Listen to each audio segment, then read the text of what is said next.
में community medicine के। नितिन जी नमस्ते। नमस्कार माननीय प्रधानमंत्री जी। देखिए, आपके तो मुख्यमंत्री स्वयं भी डॉक्टर हैं और इसलिए काफी इसकी बारीकियों को बराबर जानते हैं। लेकिन नितिन जी, आपने बहुत से लोगों की वैक्सीन के प्रति हिचक को भी दूर किया है ना, एक प्रकार से मनोवैज्ञानिक दृष्टि से भी आपने लोगों की मदद की। ये बताइए कि किस तरह की भ्रांतियां लोगों के दिमाग में थी और उन्हें दूर करने के लिए आपने क्या किया? हाँ सर जी, बहुत सारे लोगों में हमने पाया, जब हमने कोविड टीकाकरण की शुरुआत की 16 जनवरी 2021, हमने पाया कि लोगों में बहुत सारा संकोच था, भय था। वैक्सीन के प्रति दुष्प्रभाव के कारण बहुत सारे चिंताएं हमने देखी और लोग ये टीका लेने के लिए आगे नहीं आ रहे थे। जब पहले दिन हमने टीकाकरण किया, सिर्फ 42 लोग 100 में से आगे आए और टीका लिया। फिर हमने उनको फोन किया, जो हमारे पास लिस्ट थी, जो स्वास्थ्य सेवक उनकी लिस्ट थी, उनको हमने फोन किया, उनसे अनुरोध किया कि हमारे भारत देश ने इस टीका को प्रमाणित किया है, ये बहुत सुरक्षित वैक्सीन है और आप इसका लाभ उठा सकते हैं।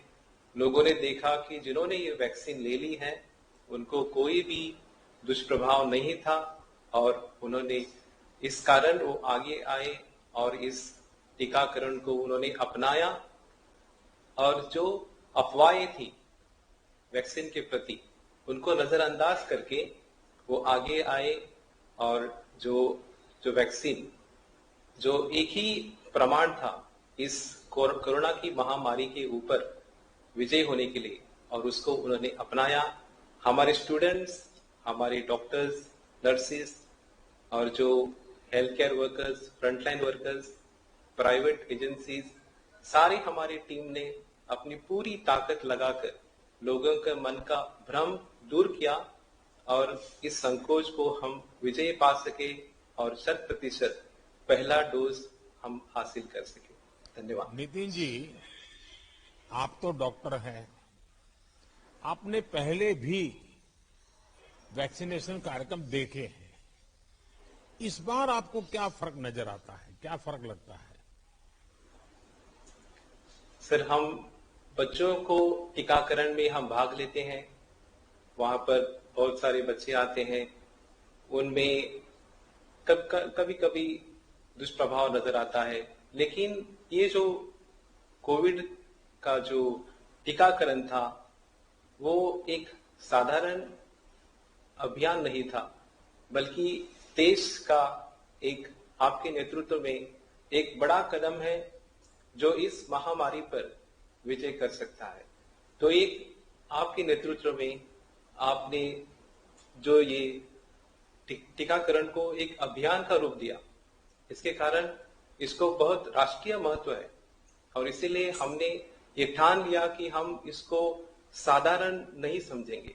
तो पूरी लगन से, पूरी ताकत से इस टीकाकरण को गांव-गांव तक ले जाने के लिए हमने बहुत प्रयास किया और हम इसमें सफल हो गए आपके नेतृत्व में।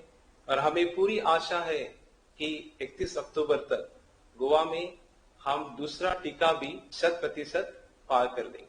धन्यवाद। नितिन जी, जब आपके कहने से लोगों ने वैक्सीन लगवाई तो उसके बाद क्या आपने उन लोगों से कोई बात की? कोविड वैक्सीनेशन प्रोग्राम के लिए लोगों का क्या रिएक्शन रहा है? और मैं एक और सवाल भी पूछना चाहता हूं, क्योंकि मैं न वैज्ञानिक हूं न मैं डॉक्टर हूं। हमने सुना है कि जब वैक्सीनेशन होता है तो जिसको वैक्सीन जो लेता है 100 में से एक आध व्यक्ति रहता है, कहते उसको जरा रिएक्शन आता है, बुखार आता है, और ये भी कहते हैं कि बहुत ज्यादा बुखार चढ़ जाए तो मानसिक संतुलन भी चला जाता है। ऐसा डॉक्टर लोग बताते हैं, हमें तो जो ज्यादा ज्ञान नहीं है। लेकिन मैं ये जानना चाहता हूं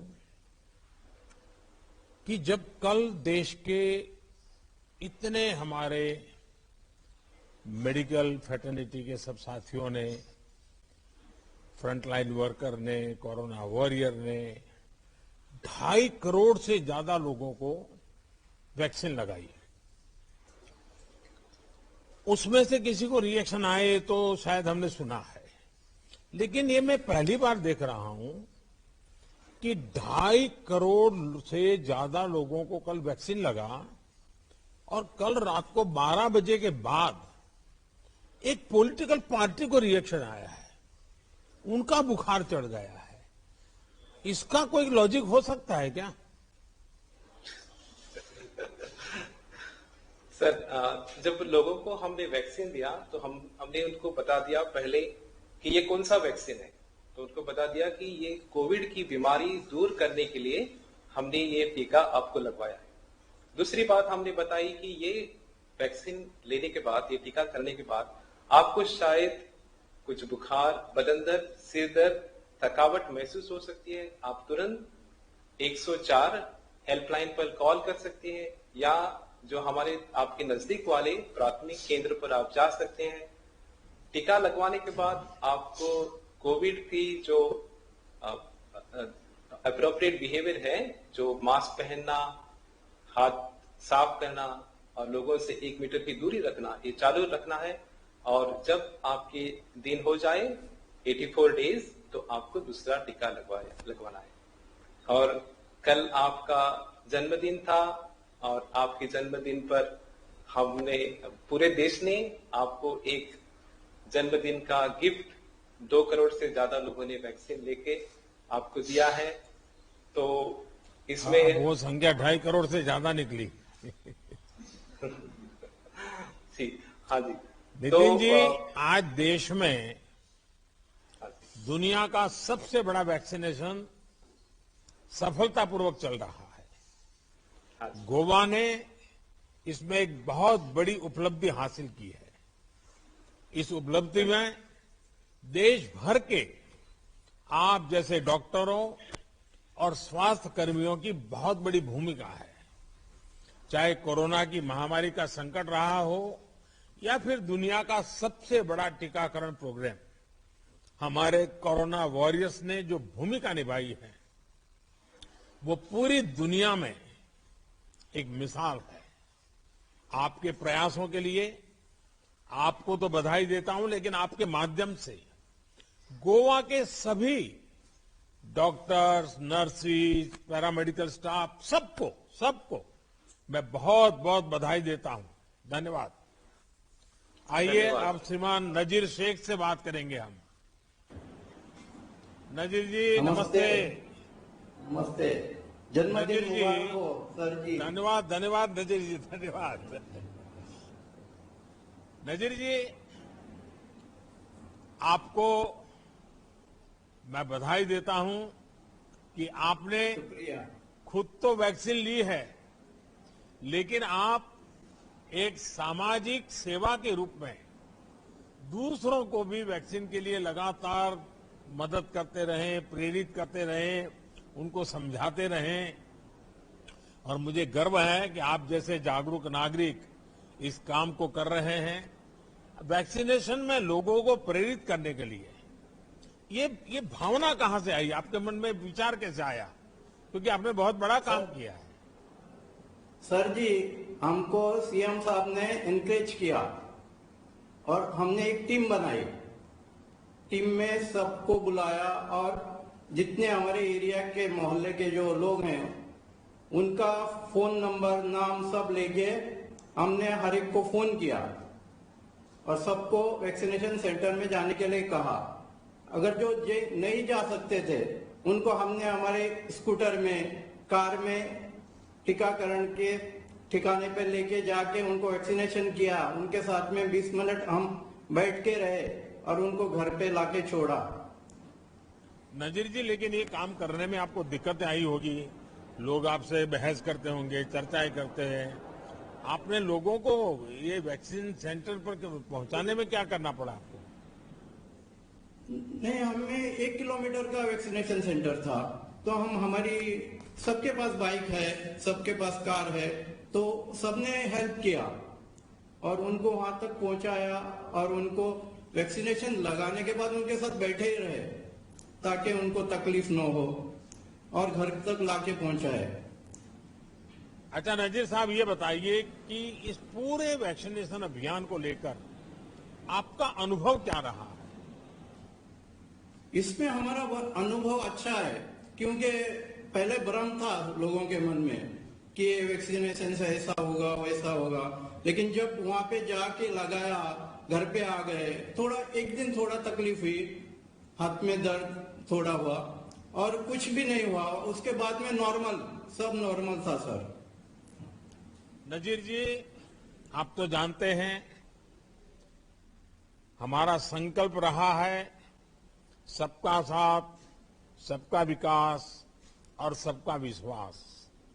देश को अगर अपने संकल्प सिद्ध करने हैं तो हमारी कोशिशों में सबका प्रयास भी बहुत जरूरी है। आप इस बात का जीता जागता उदाहरण है।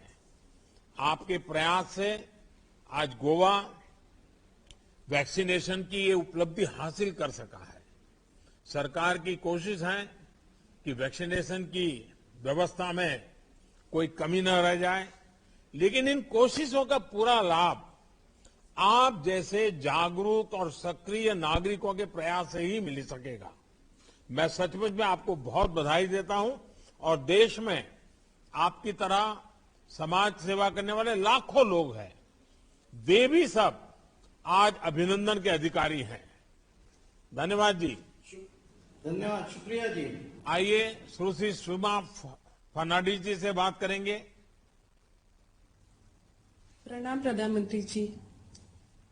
अच्छा स्वीमा जी, जब लोग टीकाकरण कराने आते थे तो उनके सवाल कैसे होते थे? आपको बड़े अजीब अजीब के सवाल लोग पूछते होंगे। हाँ, टीकाकरण करने को आते थे तो लाभार्थी वो ये पूछते थे क्या दुष्प्रभाव क्या होगा, कैसे मैनेज करने का है, और कुछ रिएक्शन आता है तो कैसे मैनेज करने का है, और कुछ बीमारी है या हार्ट की ऑपरेशन किया है या रिएक्शन की कुछ हिस्ट्री है तो उसको कैसे मैनेज किया जाता है, वो सब पूछते थे। लेकिन हम लोग उसको मेंटली स्टेबल करके उसको बहुत ज्ञान देकर और वैक्सीन के बारे में, और हमारे डॉक्टर साहब भी होते थे हर हमारे वैक्सीनेशन सेंटर में, उसको पेशेंट को कंफर्टेबल करके उसको वैक्सीन देते थे। वैक्सीनेशन में लॉजिस्टिक सपोर्ट एक बहुत बड़ी बात होती है, उसमें भी कोल्ड चेन का बहुत बड़ा महत्व होता है। गोवा जैसे तटीय क्षेत्र में आपने कोल्ड चेन कैसे बनाए रखी? सर, हमको vaccine directorate of health services Panjim से मिलता है। हमको एक स्पेशल वैन और कर्मचारी देते हैं वैक्सीन लाने को। वो एक कोल्ड बॉक्स पे आइस पैक डालकर उसका तापमान बनाए हुए लाते हैं। हमको गवर्नमेंट ने special ILR ice line refrigerator दिया है, उसमें और सिर्फ कोविड वैक्सीनेशन रखने के लिए दिया है। उसमें रखते हैं और उसका तापमान की निगरानी रखते हैं।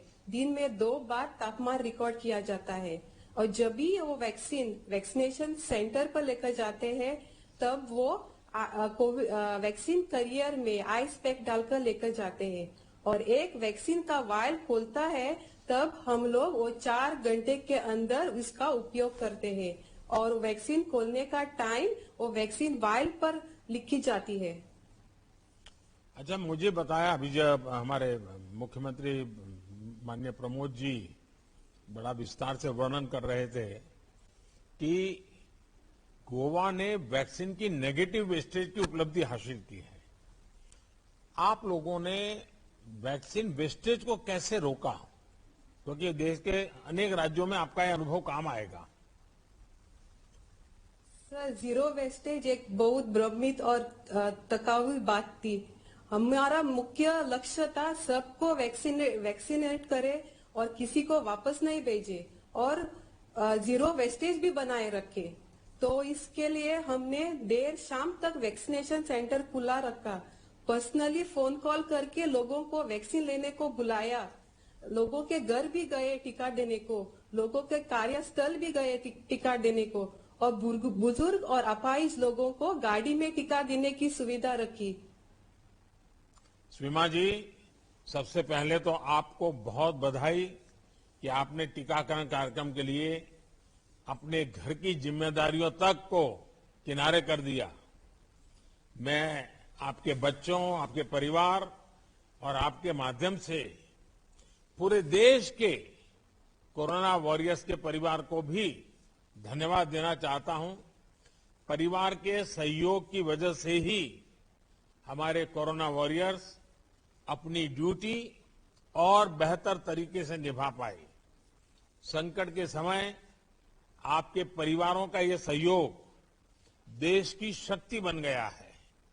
मेरी तरफ से आपको और आप जैसे लाखों कोरोना वॉरियर्स को बहुत बहुत बधाई और धन्यवाद।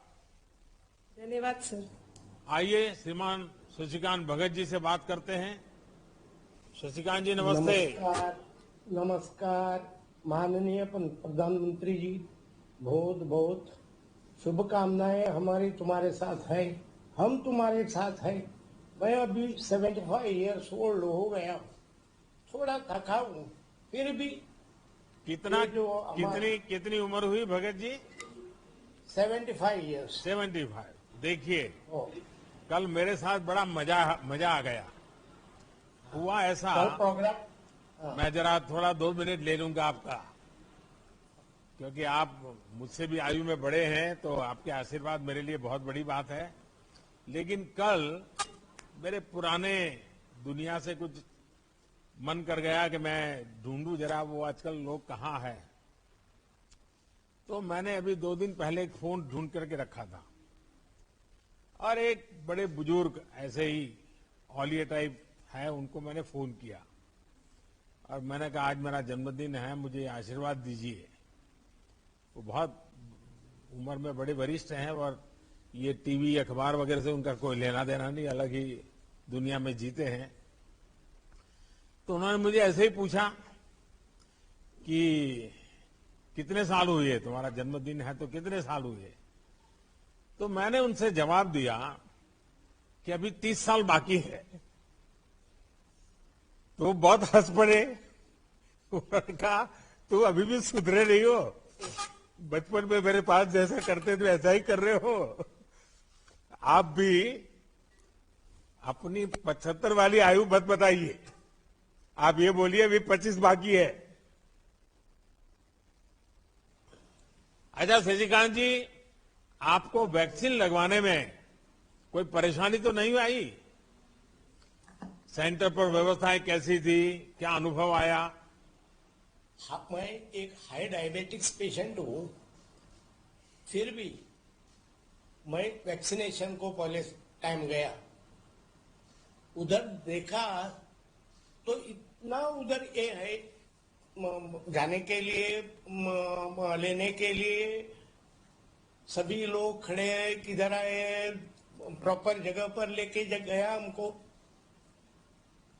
और ऊपर जाके जो सीनियर सिटीजन है उनको पहले प्रेफरेंस दिया। मैं बहुत थैंकफुल हूं उन वॉरियर का। मेरे को एक आधा घंटा बिठाया, फिर डॉक्टर आया और पूछा मेरे को कैसा?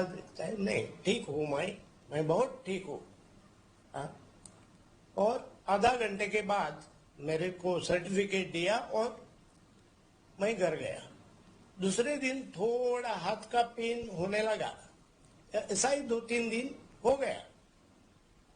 बाद में मेरे फैमिली को मैं बोला, देखो ये टीकाकरण जो है वो हर एक ने लगाना चाहिए, तुम सभी लोग जाओ, कुछ नहीं होने वाला है। क्योंकि मैं डायबिटिक्स पेशेंट हूं, मेरे को जरा भी तकलीफ नहीं हुई। ऐसा मैंने बहुत फ्रेंड सर्कल में बोला और मैंने आफ्टर कंप्लीटिंग माय मैंने दूसरा डोज लिया। उधर भी सुविधाएं इतनी सुविधाएं थी, बहुत मैं खुश हो गया। क्योंकि जो टीका लगाया उसका भी मेरे को कुछ दुख नहीं हुआ। बाद एक फ्रेंड ने मेरे को बोला, अरे तुम्हारी डॉटर उधर डॉक्टर है इसीलिए तुम हमको जाओ टीकाकरण को। नहीं बाबा, ये हमारे माननीय पंतप्रधान जी का जो ये है, इसने जो पर्वत हाथ में ऐसा खड़ा किया है, ये सभी हमको निभाना चाहिए। ये हमारी सबके ये है, कुछ साइड इफेक्ट नहीं होने वाला है, तुम जरूर ले लो। भगत जी, आपने लोगों को बहुत प्रेरित किया है। आपके घर और आसपास कुछ लोग ऐसे तो नहीं थे जो कह रहे थे कि वैक्सीन लगाने से ये दिक्कत हो जाएगी, वो दिक्कत हो जाएगी। काफी आपके साथ बड़ा विवाद होता होगा। हाँ, बहुत बहुत लोगों ने ऐसा किया। बोले देखो, मैं क्या बोलता हूँ, अभी जो जो मैं लोगों को टीका किया है उनको देखा, उनको किसी को एक दिन का बुखार आया, वो वैक्सीनेशन का होता ही है। कुछ घबराने का जरूरत नहीं, कांटेक्ट डॉक्टर को करो, कुछ हुआ तो डरने का अजीब बात नहीं, और विदाउट फियर तुम उधर सेंटर में जाओ। शशिकांत जी, मुझे बताया गया कि आप मन से अभी भी रिटायर्ड नहीं है, ये मुझे बहुत अच्छा लगा। और नहीं। आप बच्चों की पढ़ाई को लेकर बहुत अच्छा काम कर रहे हैं। जरा मैं जरूर सुनना चाहूंगा, आपने ये जो बड़ा संकल्प लेके कर रहे हैं, बताइए। विश्व हिंदू परिषद का मातृछाया का एक चल रहा है, उधर मैं एक साधारण मेंबर हूं उनका, और उनका भी अभी बाल कल्याण आश्रम अनाथ बच्चों के लिए खुला है। अभी बालिका कल्याण आश्रम होने वाला है। माननीय मुख्यमंत्री जी आए थे उद्घाटन के लिए, लेकिन बाद में वो कुछ काम के लिए काम है इसलिए वो चल गए, लेकिन आके गए। वो भी मेरे को बहुत अच्छा लग गया, बहुत अच्छा काम। मैं मेरी मिसेस उधर असिस्ट करती है आज तक। चलिए, आप बहुत अच्छा कर रहे हैं। सरकार के तौर पर हमारी कोशिश ईज ऑफ लिविंग बढ़ाने की है। आप तो खुद ही सेल टैक्स अफसर रह चुके हैं। आपने खुद महसूस किया होगा कि कैसे पिछले 7 साल में व्यापारी हो या फिर आम नागरिक, उनके टैक्स कंप्लायंस में कितनी आसानी हो गई है। आयुष्मान भारत, जन औषधि योजना, प्रधानमंत्री आवास योजना से गरीब और मध्यम वर्ग को फायदा हो रहा है। इस कोरोना संकट में भी सरकार की यही कोशिश रही है कि कम से कम दिक्कत हो। इस संकल्प को शक्ति तब मिलती है जब आप जैसे नागरिकों का साथ मिलता है। शशिकांत जी, आपको और आप जैसे सभी समाज प्रेमी महानुभावों को मेरा प्रणाम। आपको बहुत बहुत धन्यवाद, बधाई। आप स्वस्थ रहें, आपकी लंबी आयु की मैं कामना करता हूं। Thank you. आइए हम स्वीटी एस मांडरेकर वेंगुर लेकर जी से बात करते हैं। नमस्कार। स्वीटी जी, आप लोगों ने अपने साथियों के साथ मिलकर कहां-कहां टीका उत्सव, वैक्सीनेशन सत्र आयोजित किए? हमने ऐसे जगहों पे टीका उत्सव मनाया है जहां पे जो लोग हमारे सेंटर, वैक्सीनेशन सेंटर तक आ नहीं सकते, ऐसे जगहों पे हमने आइडेंटिफाई किया। वहां पे हम अपनी टीम के साथ गए और पूरा टीका उत्सव मनाया। अब तक हमने 8 टीका उत्सव मनाए हैं, जिनमें से ऐसे हमने आइडेंटिफाई किया है जो लोग, बहुत सारे पॉपुलेटेड एरियाज है और ये लोगों को दिक्कत होती है हमारे सेंटर तक आने में। ऐसे लोगों तक हम लोग पहुंचे हैं और उनके लिए हमने कम से कम 5 दिन के लिए टीका उत्सव मनाया है एट अ स्ट्रेच। और ऐसे इन सत्रों के लिए आप लोगों की तैयारी क्या होती थी? हमने पूरा प्री प्लान करके रखा था।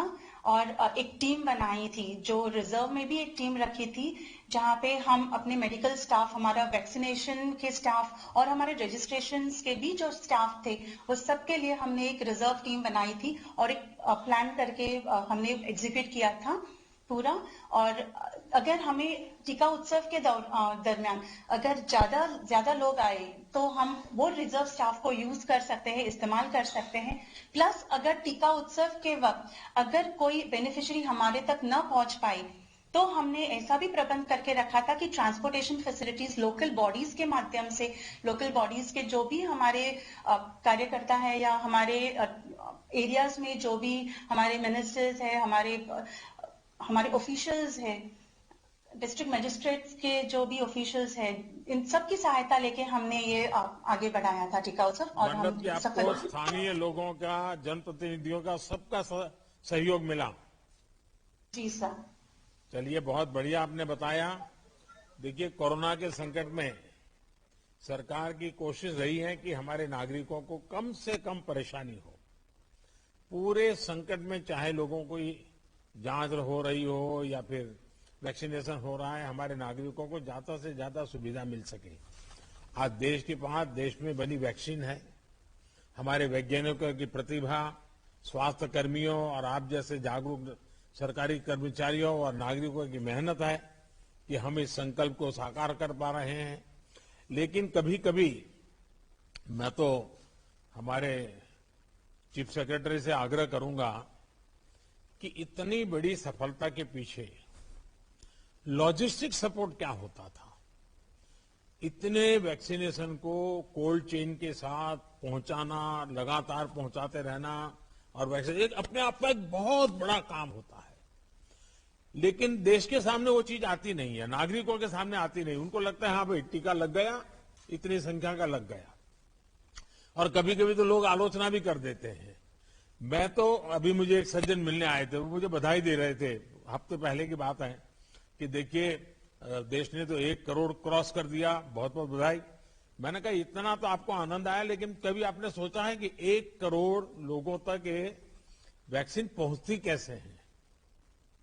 मैंने उनको कहा कि मान लीजिए कि आपका घर में नौकर चाकर जो है उतने ही हैं, परिवार के सदस्य उतने ही है, और आपके घर में 20 मेहमान आ गए और 20 मेहमान को बिठा करके खाना खिलाना है और उतने ही नौकर चाकर है, तो मैंने कहा बताइए कितनी मेहनत बढ़ जाएगी और 20 लोगों को खाना खिलाने में कितना टाइम चला जाएगा। तो उन्होंने कहा हाँ, ये तो कभी सोचा ही नहीं। यानी देश में, हिंदुस्तान के कोने कोने में समय पर वैक्सीन, क्योंकि उसका एक्सपायरी डेट भी रहती है, उसके टेम्परेचर का भी इश्यू रहता है, कितना बड़ा लॉजिस्टिक सपोर्ट सरकार को 24 घंटे किस प्रकार से काम करना पड़ता है, वो चीजें अभी तक देश के नागरिकों तक पहुंची नहीं है। मैं तो गोवा के इस काम से जुड़े सभी लोगों से कहूंगा कि आप गोवा का ये एक्सपेरिमेंट है, किस प्रकार से आप पहुंचाते थे, ये भी देश के सामने रखेंगे तो देश को बहुत कुछ जानने को मिलेगा। आइए हम श्री सुमेरा खान जी से बात करते हैं।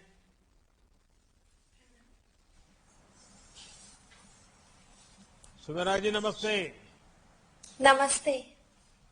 अच्छा सुमेरा जी, वैक्सीन लगवाने का आपका अनुभव कैसा रहा? आप तो मुझे आवाज से पहचान लेती होगी।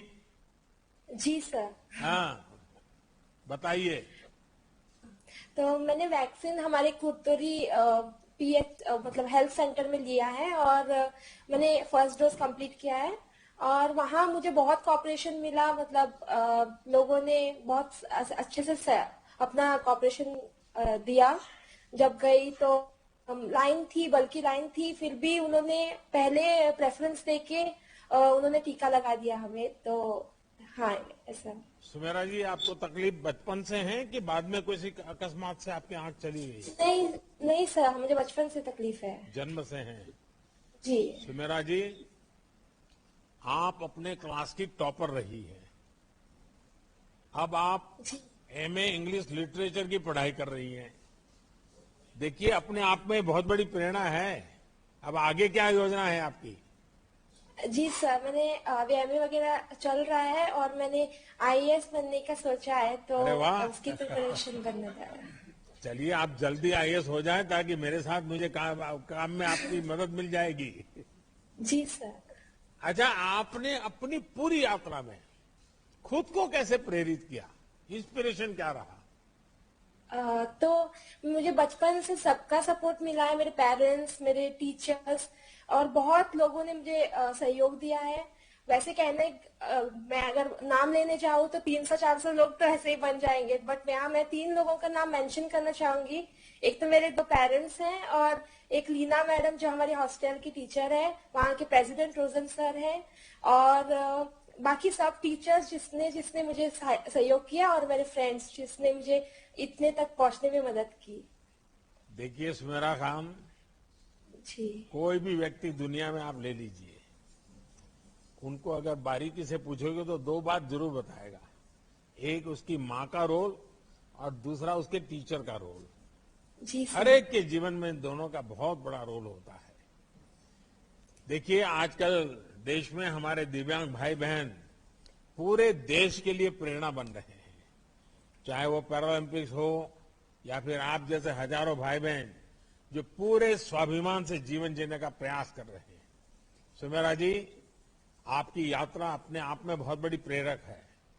मेरी तरफ से आपको बहुत बहुत बधाई, और जिन 3 लोगों का आपने नाम कहा उन तीनों को मेरा प्रणाम।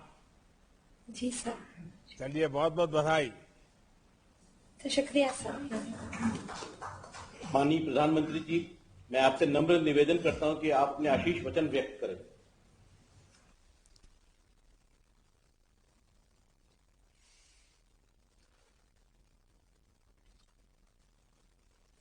गोवा के ऊर्जावान और लोकप्रिय मुख्यमंत्री डॉक्टर प्रमोद सावंत जी, केंद्रीय मंत्रिमंडल के मेरे साथी, गोवा के सपूत श्रीपाद नायक जी, केंद्र सरकार में मंत्रिपरिषद के मेरी साथी डॉक्टर भारतीताई पवार जी, गोवा के सभी मंत्रीगण, सांसद और विधायकगण, अन्य जनप्रतिनिधि, सभी कोरोना वॉरियर भाई और बहनों,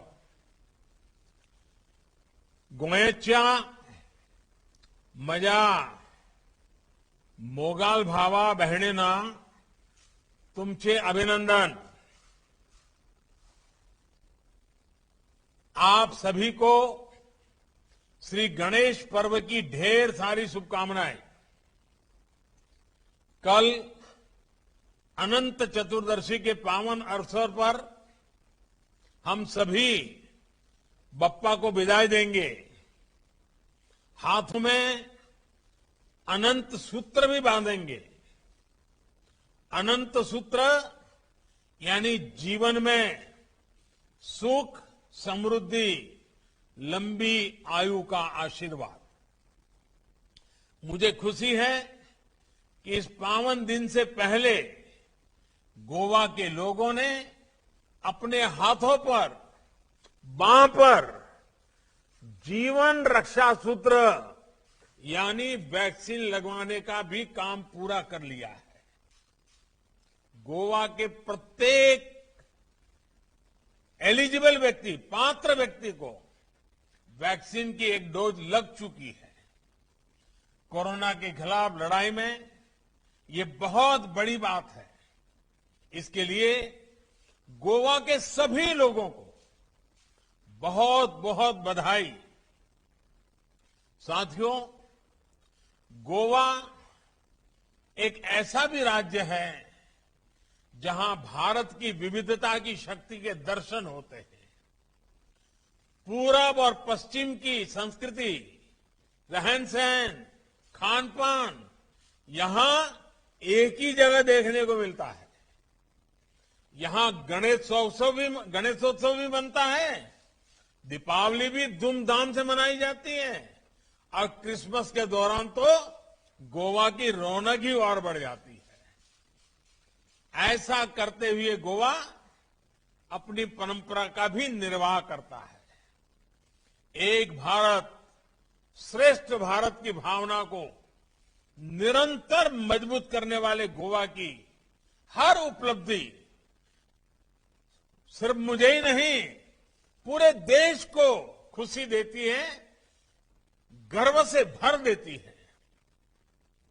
भाई और बहनों, इस महत्वपूर्ण अवसर पर मुझे अपने मित्र, सच्चे कर्मयोगी स्वर्गीय मनोहर पर्रिकर जी की याद आना स्वाभाविक है।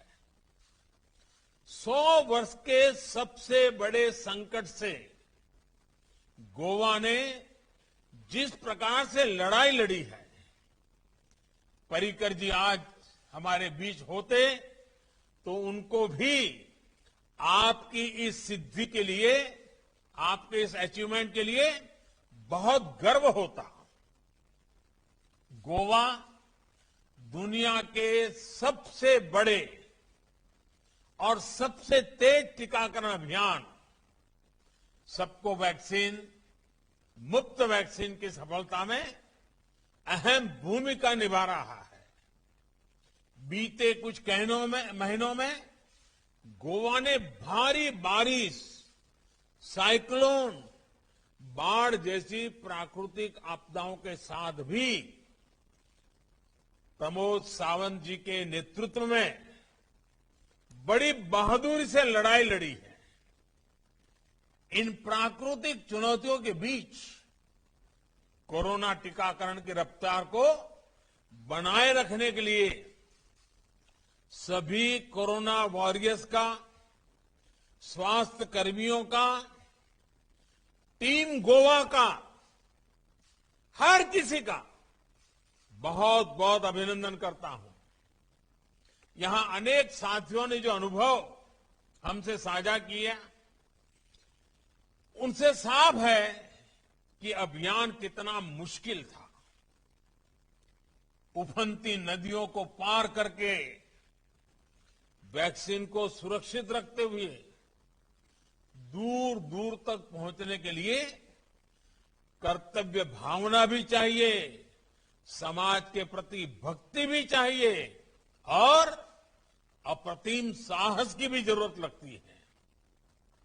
आप सभी बिना रुके, बिना थके मानवता की सेवा कर रहे हैं। आपकी ये सेवा हमेशा हमेशा याद रखी जाएगी। साथियों, सबका साथ, सबका विकास, सबका विश्वास और सबका प्रयास,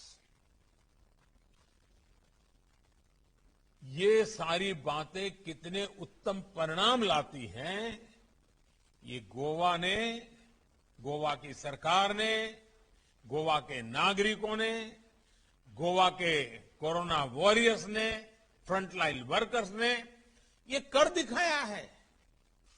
सामाजिक और भौगोलिक चुनौतियों से निपटने के लिए जिस प्रकार का समन्वय गोवा ने दिखाया है, वो वाकई सराहनीय है। प्रमोद जी, आपको और आपकी टीम को बहुत बहुत बधाई। राज्य के दूर सुदूर में बसे केना कोना सब डिवीजन में भी बाकी राज्य की तरह ही तेजी से टीकाकरण होना, ये इसका बहुत बड़ा प्रमाण है। मुझे खुशी है कि गोवा ने अपनी रफ्तार को ढीला नहीं पड़ने दिया है। इस वक्त भी जब हम बात कर रहे हैं तो दूसरी डोज के लिए राज्य में टीका उत्सव चल रहा है। ऐसे ईमानदार, एकनिष्ठ प्रयासों से ही संपूर्ण टीकाकरण के मामले में भी गोवा देश का अग्रणी राज्य बनने की ओर अग्रसर है। और ये भी अच्छी बात है कि गोवा न सिर्फ अपनी आबादी को बल्कि यहां आने वाले पर्यटकों, बाहर से आए श्रमिकों को भी वैक्सीन लगा रहा है। साथियों, आज इस अवसर पर मैं देश के सभी डॉक्टरों, मेडिकल स्टाफ, प्रशासन से जुड़े लोगों की भी सराहना करना चाहता हूं। आप सभी के प्रयासों से कल भारत ने एक ही दिन में 2.5 करोड़ से भी अधिक लोगों को वैक्सीन देने का रिकॉर्ड बनाया है। दुनिया के बड़े बड़े और समृद्ध और सामर्थ्यवान माने जाने वाले देश भी ऐसा नहीं कर पाए हैं। कल हम देख रहे थे कि कैसे देश टकटकी लगाए कोविन डैशबोर्ड को देख रहा था। बढ़ते हुए आंकड़ों को देखकर उत्साह से भर रहा था। कल हर घंटे 15 लाख से ज्यादा वैक्सीन हुआ है। हर मिनट 26,000 से ज्यादा वैक्सीन हुआ। हर सेकंड 425 से ज्यादा लोगों को वैक्सीन लगी। देश के कोने कोने में बनाए गए 1 लाख से ज्यादा वैक्सीनेशन सेंटर्स पर ये वैक्सीन लोगों को लगाई गई है। भारत की अपनी वैक्सीनेशन के लिए इतना बड़ा नेटवर्क, स्किल मैन पावर, ये भारत के सामर्थ्य को दिखाता है। साथियों, कल का आपका जो अचीवमेंट है ना, वह पूरे विश्व में सिर्फ वैक्सीनेशन के आंकड़ों के आधार पर नहीं, भारत के पास कितना सामर्थ्य है, इसकी पहचान दुनिया को होने वाली है। और इसलिए इसका गौरवगान हर भारतीय का कर्तव्य भी है और स्वभाव भी होना चाहिए। साथियों, मैं आज मेरे मन की बात भी कहना चाहता हूं। जन्मदिन तो बहुत आए, बहुत जन्मदिन गए,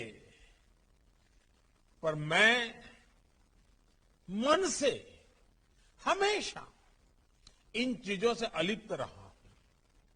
इन चीजों से मैं दूर रहा हूं। पर मेरी इतनी आयु में कल का दिन मेरे लिए बहुत भावुक कर देने वाला था। जन्मदिन मनाने के बहुत सारे तरीके होते हैं। लोग अलग अलग तरीके से मनाते भी हैं, और अगर मनाते हैं तो कुछ गलत करते हैं, ऐसा मानने वालों में मैं नहीं हूं। लेकिन आप सभी के प्रयासों की वजह से कल का दिन मेरे लिए बहुत खास बन गया है। मेडिकल फील्ड के लोग, जो लोग पिछले 1.5-2 साल से दिन रात जुटे हुए हैं, अपनी जान की परवाह किए बिना कोरोना से लड़ने में देशवासियों की मदद कर रहे हैं, उन्होंने कल जिस तरह से वैक्सीनेशन का रिकॉर्ड बनाकर दिखाया है, वो बहुत बड़ी बात है। हर किसी ने इसमें बहुत सहयोग किया है। लोगों ने इसे सेवा से जोड़ा। ये उनका करुणा भाव, कर्तव्य भाव ही है जो 2.5 करोड़ वैक्सीन डोज लगाई जा सकी। और मैं मानता हूं, वैक्सीन की हर एक डोज एक जीवन को बचाने में मदद करती है। 2.5 करोड़ से ज्यादा लोगों को इतने कम समय में इतना बड़ा सुरक्षा कवच मिलना बहुत संतोष देता है। जन्मदिन आएंगे जाएंगे, लेकिन कल का ये दिन मेरे मन को छू गया है, अविस्मरणीय बन गया है। मैं जितना धन्यवाद अर्पित करूं वो कम है। मैं हृदय से प्रत्येक देशवासी को नमन करता हूं, सभी का आभार जताता हूं। भाई और बहनों, भारत का टीकाकरण अभियान सिर्फ स्वास्थ्य का सुरक्षा कवच ही नहीं है, बल्कि एक तरह से आजीविका की सुरक्षा का भी कवच है। अभी हम देखें तो हिमाचल पहली डोज के मामले में 100% हो चुका है, गोवा 100% हो चुका है, चंडीगढ़ और लक्षद्वीप में भी सभी पात्र व्यक्तियों को पहली डोज लग चुकी है, सिक्किम भी बहुत जल्द 100% होने जा रहा है, अंडमान निकोबार, केरला, लद्दाख, उत्तराखंड, दादरा और नगर हवेली भी बहुत दूर नहीं है। साथियों, ये बहुत चर्चा में नहीं आया, लेकिन भारत ने अपने वैक्सीनेशन अभियान में टूरिज्म सेक्टर से जुड़े राज्यों को बहुत प्राथमिकता दी है। भारत में हमने कहा नहीं, क्योंकि इस पर भी राजनीति होने लग जाती है, लेकिन ये बहुत जरूरी था कि हमारे टूरिज्म डेस्टिनेशन जल्द से जल्द खुले। अब उत्तराखंड में भी 4 धाम यात्रा संभव हो पाएगी, और इन सब प्रयासों के बीच गोवा का 100% होना, 100% होना बहुत खास हो जाता है। टूरिज्म सेक्टर को रिवाइव करने में गोवा की भूमिका बहुत अहम है। आप सोचिए, होटल इंडस्ट्री के लोग हो, टैक्सी ड्राइवर हो, फेरी वाले हो, दुकानदार हो, जब सभी को वैक्सीन लगी होगी तो टूरिस्ट भी सुरक्षा की एक भावना लेकर यहां आएगा। अब गोवा दुनिया के उन बहुत गिने चुने इंटरनेशनल टूरिस्ट डेस्टिनेशन में शामिल हो चुका है जहां लोगों को वैक्सीन का सुरक्षा कवच मिला हुआ है। साथियों, आने वाले टूरिज्म सीजन में यहां पहले की ही तरह टूरिस्ट एक्टिविटीज हो, देश के, दुनिया के टूरिस्ट यहां आनंद ले सके, ये हम सभी की कामना है। ये तभी संभव है जब हम कोरोना से जुड़ी सावधानियों पर भी उतना ही ध्यान देंगे जितना टीकाकरण पर दे रहे हैं। संक्रमण कम हुआ है, लेकिन अभी भी इस वायरस को हमें हल्के में नहीं लेना है। सेफ्टी और हाइजीन पर यहां जितना फोकस होगा, पर्यटक उतनी ही ज्यादा संख्या में यहां आएंगे। साथियों, केंद्र सरकार ने भी हाल में विदेशी पर्यटकों को प्रोत्साहित करने के लिए अनेक कदम उठाए हैं। भारत आने वाले 5 लाख पर्यटकों को मुफ्त वीजा देने का फैसला किया गया है। ट्रैवल और टूरिज्म से जुड़े स्टेक होल्डर्स को 10 लाख रुपए तक का लोन 100% सरकारी गारंटी के साथ दिया जा रहा है। रजिस्टर्ड टूरिस्ट गाइड को भी 1 लाख रुपए तक के लोन की व्यवस्था की गई है। केंद्र सरकार आगे भी हर वो कदम उठाने के लिए प्रतिबद्ध है जो देश के टूरिज्म सेक्टर को तेजी से आगे बढ़ाने में सहायक हो। साथियों, गोवा के टूरिज्म सेक्टर को आकर्षक बनाने के लिए वहां के किसानों, मछुआरों और दूसरे लोगों की सुविधा के लिए इंफ्रास्ट्रक्चर को डबल इंजन की सरकार की डबल शक्ति मिल रही है। विशेष रूप से कनेक्टिविटी से जुड़े इंफ्रास्ट्रक्चर पर गोवा में अभूतपूर्व काम हो रहा है। मोपा में बन रहा ग्रीन फील्ड एयरपोर्ट अगले कुछ महीनों में बनकर तैयार होने वाला है। इस एयरपोर्ट को नेशनल हाईवे से जोड़ने के लिए लगभग 12,000 करोड़ रुपए की लागत से 6 लेन का एक आधुनिक कनेक्टिंग हाईवे बनाया जा रहा है।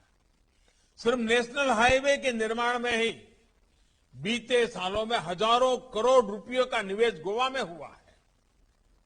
ये भी बहुत खुशी की बात है कि नॉर्थ गोवा को साउथ गोवा से जोड़ने के लिए जूरी ब्रिज का लोकार्पण भी अगले कुछ महीनों में होने जा रहा है। जैसा कि आप भी जानते हैं, ये ब्रिज पणजी को मार्गों को जोड़ता है। मुझे बताया गया है कि गोवा मुक्ति संग्राम की अनोखी गाथा का साक्षी अगौड़ा फोर्ट भी जल्द ही लोगों के लिए फिर खोल दिया जाएगा। भाई और बहनों, गोवा के विकास की जो विरासत मनोहर पर्रिकर जी ने छोड़ी थी, उसको मेरे मित्र डॉक्टर प्रमोद जी और उनकी टीम पूरी लगन के साथ आगे बढ़ा रही है। आजादी के अमृत काल में जब देश आत्मनिर्भरता के नए संकल्प के साथ आगे बढ़ रहा है, तो गोवा ने भी स्वयं पूर्ण गोवा का संकल्प लिया है। मुझे बताया गया है कि आत्मनिर्भर भारत स्वयं पूर्ण गोवा के इस संकल्प के तहत गोवा में 50 से अधिक कंपोनेंट्स के निर्माण पर काम शुरू हो चुका है। ये दिखाता है कि गोवा राष्ट्रीय लक्ष्यों की प्राप्ति के लिए, युवाओं के लिए रोजगार के नए अवसर तैयार करने के लिए कितनी गंभीरता से काम कर रहा है। साथियों, आज गोवा सिर्फ कोविड टीकाकरण में अग्रणी नहीं है, बल्कि विकास के अनेक पैमानों में देश के अग्रणी राज्यों में है। गोवा का जो रूरल और अर्बन क्षेत्र पूरी तरह से खुले में शौच से मुक्त हो रहा है। बिजली और पानी जैसी बुनियादी सुविधाओं को लेकर भी गोवा में अच्छा काम हो रहा है। गोवा देश का ऐसा राज्य है जहां 100% बिजलीकरण हो चुका है। हर घर नल से जल के मामले में तो गोवा ने कमाल ही कर दिया है। गोवा के ग्रामीण क्षेत्र में हर घर में नल जैसे जल पहुंचाने का प्रयास प्रशंसनीय है। ये जल जीवन मिशन के तहत बीते 2 साल में देश ने अब तक लगभग 5 करोड़ परिवारों को पाइप के पानी की सुविधा से जोड़ा है। जिस प्रकार गोवा ने इस अभियान को आगे बढ़ाया है, वो गुड गवर्नेंस और ईज ऑफ लिविंग को लेकर गोवा सरकार की प्राथमिकता को भी स्पष्ट करता है। भाई और बहनों, सुशासन को लेकर यही प्रतिबद्धता कोरोना काल में गोवा सरकार ने दिखाई है। हर प्रकार की चुनौतियों के बावजूद केंद्र सरकार ने जो भी मदद गोवा के लिए भेजी, उसको तेजी से बिना किसी भेदभाव के हर लाभार्थी तक पहुंचाने का काम गोवा की टीम ने किया है। हर गरीब, हर किसान, हर मछुआरे साथी तक मदद पहुंचाने में कोई कसर नहीं छोड़ी गई। महीनों से गोवा के गरीब परिवारों को मुफ्त राशन पूरी ईमानदारी के साथ पहुंचाया जा रहा है। मुफ्त गैस सिलेंडर मिलने से गोवा की अनेक बहनों को मुश्किल समय में सहारा मिला है। गोवा के किसान परिवारों को पीएम किसान सम्मान निधि से करोड़ों रुपए सीधे बैंक अकाउंट में मिले हैं। कोरोना काल में ही यहां के छोटे किसानों को मिशन मोड पर किसान क्रेडिट कार्ड मिले हैं। यही नहीं, गोवा के पशुपालकों और मछुआरों को पहली बार बड़ी संख्या में किसान क्रेडिट कार्ड की सुविधा मिली है। पीएम स्वनिधि योजना के तहत भी गोवा में रेहड़ी पटरी और ठेले के माध्यम से व्यापार करने वाले साथियों को तेजी से लोन देने का काम चल रहा है। इन सारे प्रयासों की वजह से गोवा के लोगों को बाढ़ के दौरान भी काफी मदद मिली है। भाइयों और बहनों, गोवा असीम संभावनाओं का प्रदेश है। गोवा देश का सिर्फ एक राज्य भर नहीं है, बल्कि ब्रांड इंडिया की भी एक सशक्त पहचान है। ये हम सभी का दायित्व है कि गोवा की इस भूमिका को हम विस्तार दें। गोवा में आज जो अच्छा काम हो रहा है, उसमें निरंतरता बहुत आवश्यकता है। लंबे समय बाद गोवा को राजनीतिक स्थिरता का, सुशासन का लाभ मिल रहा है। इस सिलसिले को गोवा के लोग ऐसे ही बनाए रखेंगे, इसी कामना के साथ आप सभी को फिर से बहुत बहुत बधाई। प्रमोद जी और उनकी पूरी टीम को बधाई। सगळ्यांक देव बरे करो। धन्यवाद।